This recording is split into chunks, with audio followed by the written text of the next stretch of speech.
Yummy! Unahin ko bang sibuyas. 1 kilong buto ng laman.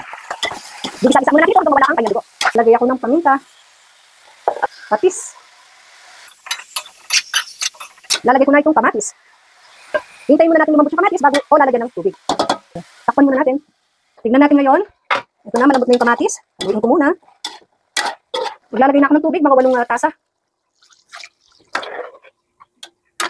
Palalambutin pa natin ito. Maglalagay ako syempre ng isang Knorr pork cube. Takpan natin at hintayin lumambot ang baboy. Maglalagay tayo ng asin. Tansya-tansya na lang sa paglalagay.